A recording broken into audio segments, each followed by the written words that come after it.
একটা মাত্র সত্য, আর তাতেই ভেস্তে গেল একটা প্রত্যাবর্তনের গল্প। গুজরাট টাইটান্স, যে দলকে তিনি নিজের হাতে গড়েছিলেন, প্রথম বছরে চ্যাম্পিয়ন করেছিলেন, সেই দলে ফিরতে চেয়েছিলেন হার্দিক পান্ডিয়া। গুজরাট কর্তৃপক্ষও রাজি ছিলেন তাকে ফিরিয়ে নিতে। তাহলে সমস্যাটা কোথায়? আজকের ভিডিওতে জানবো কেন শেষ মুহূর্তে ভেঙে গেল এই আলোচনা, আর কি সেই শর্ত যা মানতে নারাজ শুভমান গিলের দল।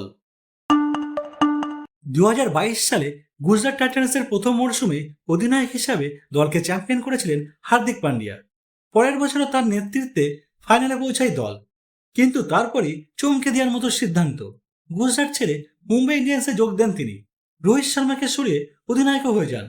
কিন্তু গত আইপিএলের শেষ দিকেই স্পষ্ট হয়ে গিয়েছিল মুম্বাই তাকে আর রাখবে না। এরপর ময়দানে নামে Chennai Super Kings, Kolkata Knight Riders, কিন্তু মুম্বাইয়ের সত্ত্বে রাজি হয়নি কোনো দলই। তখনই ফিরে আসে পুরনো দল গুজরাট টাইটান্স। কর্তৃপক্ষ আগ্রহী ছিলেন, হার্দিক নিজেও চেয়েছিলেন পুরনো দলে ফিরতে, কিন্তু হার্দিক একটা শর্ত রাখেন, তাকে অধিনায়ক করতে হবে। আর এখানেই বাধে বিপত্তি, কারণ গুজরাটের বর্তমান অধিনায়ক শুভমান গিল শুধু আইপিএলই নয়, ভারতের টেস্ট আর একদিনের দলেরও অধিনায়ক। গত মরশুমে তার নেতৃত্বেই ফাইনালে ওঠে গুজরাট। কর্তৃপক্ষ স্পষ্ট জানিয়ে দেন নেতৃত্বে বদল হবে না।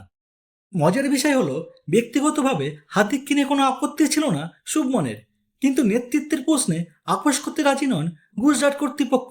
ফলে দুপক্ষের আলোচনা থমকে যায়। অন্যদিকে হার্দিকের শিবির থেকে বলা হয়েছে ট্রান্সফার নিয়ে সরাসরি কোনো ফ্র্যাঞ্চাইজির সঙ্গে কথা হয়নি হার্দিকের, একমাত্র মুম্বাই বাদে। বন্ধুরা, দেশে অন্যতম সেরা অলরাউন্ডার, যিনি একার হাতে ম্যাচের ভাগ্য বদলে দিতে পারেন, তাকে পেতে নিশ্চয়ই আগ্রহী থাকবে একাধিক দল। অন্যদিকে নেতৃত্বের জেদ যদি না ছাড়েন হার্দিক, তাহলে গুজরাটের দরজা তার জন্য বন্ধ হয়ে যেতে পারে চিরকালের মতো। তাহলে আপনার কি মনে হয়, হার্দিকের এই শর্ত কি ঠিক, নাকি গুজরাটের সিদ্ধান্তই সঠিক? কমেন্টে জানান। আর ভিডিওটি ভালো লাগলে লাইক, শেয়ার এবং সাবস্ক্রাইব করতে ভুলবেন না। দেখা হবে পরবর্তী ভিডিওতে। ধন্যবাদ।